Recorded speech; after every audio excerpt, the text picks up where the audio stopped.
जय श्री कृष्ण। हर हर महादेव। भगवत प्रेमियों, स्वागत है मेरे YouTube चैनल महेश दास ब्लॉग में। मैं महेश दास आप सभी भाई बहनों एवं साधु संतों को दंडवत प्रणाम करता हूं। तो भगवत प्रेमियों, आज का विषय ये है, जैसा कि आपने थंबनेल पर पढ़ा, मैंने उसमें लिखा था कि आज के समय में वर्तमान में जो मनुष्य सत्य पर चलता है, धर्म पर चलता है, झूठ नहीं बोलता है, भगवान की पूजा पाठ करता है, वही मनुष्य इतना दुखी क्यों है? जो अधर्म पे चलता है, झूठ बोल रहा है, असत्य का साथ देता है, ठीक है, पाप कर्म करता है, झूठ बोलता है, अधिक बोलता है, 2 नंबर के धंधे करता है और भगवान उसकी बहुत मौज करा रहा है, बहुत प्रसन्न है, धन दौलत की कमी नहीं है। आखिर ऐसा क्यों?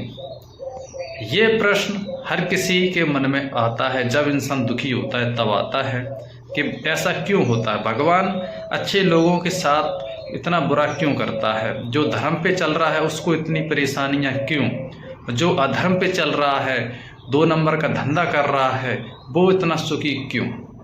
तो आज आपको इन सभी प्रश्नों के जवाब मिलेंगे इस वीडियो में। तो आपसे निवेदन है कि वीडियो को पूरा देखना, लाइक करना, शेयर करना और हमारे इस YouTube चैनल को सब्सक्राइब ज़रूर कर लें, ताकि हम जब भी कोई वीडियो अपने YouTube चैनल पर अपलोड करें आप तक पहुंच जाए। तो भगत प्रेमियों, चलिए मैं आपको बताता हूं आखिर ऐसा क्यों होता है।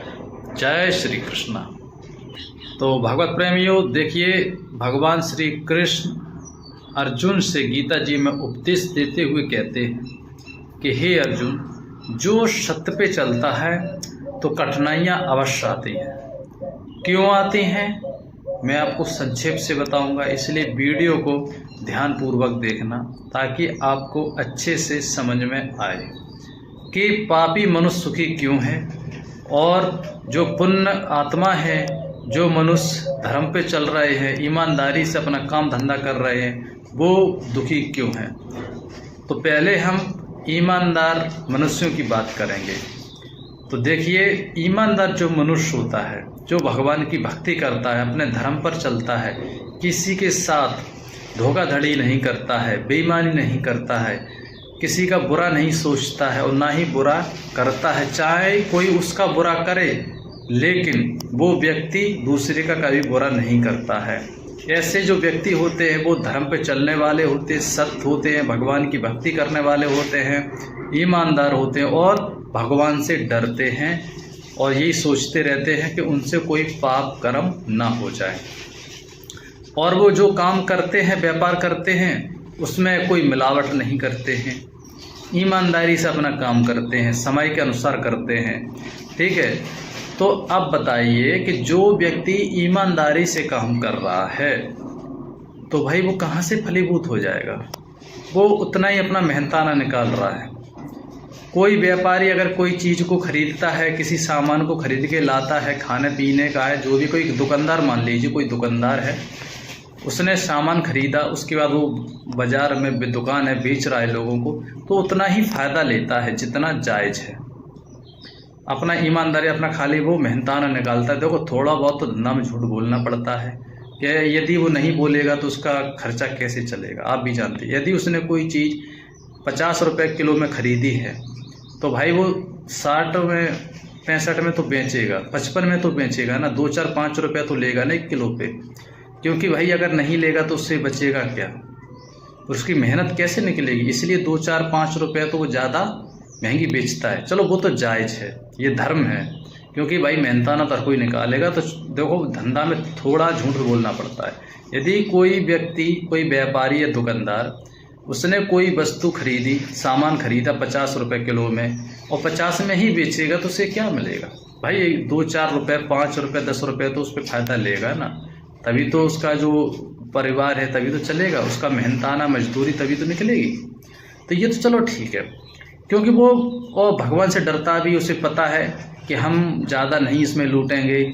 और जो वो बेच रहा है, चीनी है, चावल है, खाने का पदार्थ है या कपड़ा है, जो भी है, जो बेच रहा है, तो वो एकदम 100% शुद्ध देता है। जैसे आटा है या चीनी है, चावल है, तो शुद्ध देगा। तेल है, खाने का जो भी सामान शुद्ध देगा, वो मिलावट नहीं करता है। ठीक है, क्योंकि उसे भगवान का डर होता है, यदि हम किसी के साथ आज गलत करेंगे, बेईमानी से पैसा कमाएंगे, ग्राहक को मूर्ख बनाएंगे, तो कल मेरे साथ भी धोखा होगा, कल कोई मुझे भी मूर्ख बनाएगा। और कहते हैं ना कि ईमानदारी से, सत्य से कमाया हुआ धन हमेशा बरकत देता है, और 2 नंबर से कमाया हुआ धन आपको तकलीफ अवश्य देगा। शुरू में तो आपको बहुत अच्छा लगेगा, बहुत आप प्रसन्न हो जाएंगे, क्योंकि आपकी जो मन की भावनाएं पूरी हो जाती हैं। चलो, मैंने ठगी से 2 नंबर से इतना मैंने धन कमाया। लेकिन समय के अनुसार जब बुरा समय आता है ना, तो वो धन आपको बिल्कुल बर्बाद कर देता है, आपका विनाश हो जाता है। जो व्यक्ति ये जानता है तो वो कभी दुष्कर्म नहीं करता है, बेईमानी ठगी नहीं करता है, ईमानदारी से अपना काम करता है। तो ये तो होते हैं ईमानदार लोग जो धर्म पे चलते हैं, इसलिए वो परेशान होते हैं। ठीक है, क्योंकि उन्हें ईश्वर का डर होता है, भगवान की भक्ति करते हैं, कथा भागवत सुनते हैं, तो उन्हें डर होता है, उन्हें पता है कि अगर हम पाप कर्म करेंगे तो ये सज़ा हमको ही मिलेगी। इसलिए वो कोई दुष्कर्म पाप कर्म नहीं करते, अपने ईमानदारी से जीवन गुजारा व्यायापन करते हैं। ठीक है, अब मैं बताना चाहूँगा, जो आज के समय में मनुष्य आपको सुखी दिख रहे हैं, लेकिन उनके पीठ पीछे का जो राज्य है वो आप नहीं जानते। वो जो काम कर रहे हैं उसमें मिलावट है, धोखाधड़ी है, बेईमानी है। 5 रुपए की चीज़ 10 में बेच रहे हैं, 15 में बेच रहे हैं। ठीक है, 2 नंबर का काम करते हैं, लोगों के साथ झूठ बोलते हैं, धोखाधड़ी करते हैं, बेईमानी कर रहे हैं। उन्हें पूजा पाठ से कोई मतलब नहीं होता है, खाली खाओ पियो ऐश करो, मांसाहार भोजन करते हैं, शराब का सेवन करते हैं। ठीक है, बहन बेटियों का कोई सम्मान नहीं होता है, घर में काय क्लेश रखते हैं। लेकिन हम लोगों को दिखता है कि बहुत सुखी हैं, उनकी बड़ी बड़ी हवेलियाँ, अच्छी गाड़ियों में घूम रहे हैं, तो हम लोग कहते हैं अरे देखो वो व्यक्ति कितना सुखी, उसके पास कितना धन है। खूब जानते हैं वो पापी, कहते देखो यार ये इतना पाप करता है, इतना गुंडा है, गुंडा टाइप का व्यक्ति है, और फिर भी देखो भगवान ने उसको कितना धन दौलत दे दिया। और हम लोग मतलब इतने सीधे हैं, किसी का बुरा नहीं करते हैं, भगवान की भक्ति करते हैं, फिर भी हम दुखी हैं। वो किसी की भक्ति भी नहीं करता है, मंदिर भी नहीं जाता है, फिर भी इतना सुखी है। देखिए, मन की विडंबना है। वो उस व्यक्ति को नाम का भी सुख नहीं है, 1% भी उसको सुख नहीं है, लेकिन हम लोगों को लगता है कि बहुत सुखी है।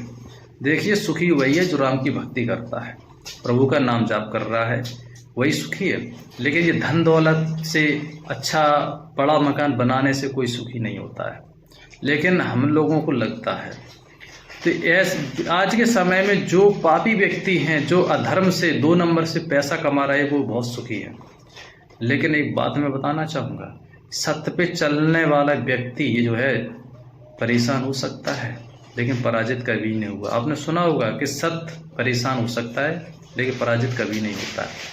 इसी प्रकार मनुष्य जो सत्य पे चलता है, धर्म पे चलता है, उसकी अंत में जीत अवश्य होती है, हारता कभी नहीं है। और जो व्यक्ति मनुष्य पाप कर्म करता है, दुष्कर्म करता है, बेईमानी ठगी करता है, ठीक है, 2 नंबर से धन कमाता है, तो ऐसे मनुष्य का जो अंत होता है बहुत बुरा होता है, उसका विनाश हो जाता है। क्योंकि उस समय उसकी भगवान भी रक्षा नहीं करते हैं। भगवान श्री कृष्ण गीता में कहते हैं कि हे अर्जुन, जो मनुष्य जैसा यहाँ कर्म करता है उसको वैसा ही फल मिलता है। आपने भगवान की भक्ति की है, ठीक है, दान पुण्य किया है, गरीबों की मदद की है, और पशु पक्षियों की आपने सहायता की है, तो भगवान भी आपकी सहायता करेंगे, आपकी रक्षा करेंगे, आपका परिवार सुरक्षित रहेगा, कभी ये आपके परिवार का विनाश नहीं होगा।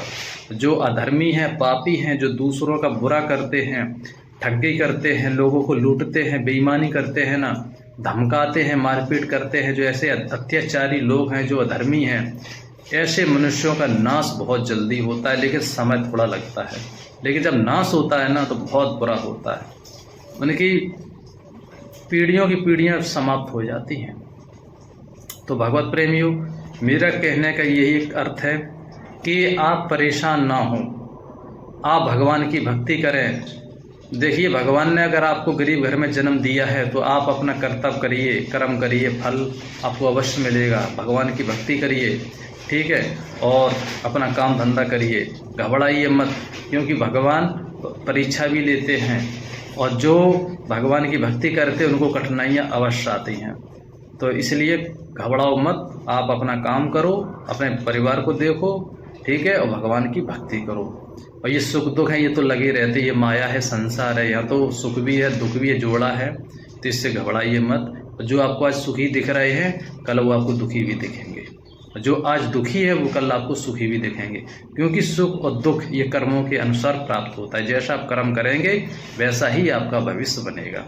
तो भगवत प्रेमियों, ये था वीडियो। यदि आपका कोई कमेंट है, कोई प्रश्न है तो हमें कमेंट में बताएं, हम आपको जवाब जरूर देंगे।